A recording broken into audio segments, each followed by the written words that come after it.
Hello everyone, কেমন আছো তোমরা সবাই? আশা করছি খুব ভালো আছো। তো অনেক দিন ঠিকমতোভাবে ভিডিওতে একটু ইরেগুলার হয়ে গেছিলাম আর কি, বিকজ আমি ছিলাম না এখানে, আমি একটু ঘুরতে গেছিলাম আসামে।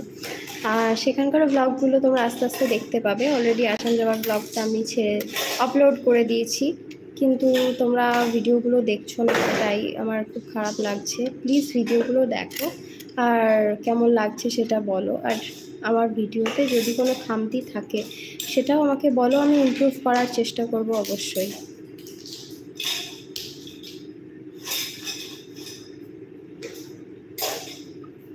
আর অন্য কিছু রিলেটেড যদি তোমরা ভিডিও দেখতে পাও, like makeup, skin care, hair care, সেটাও আমাকে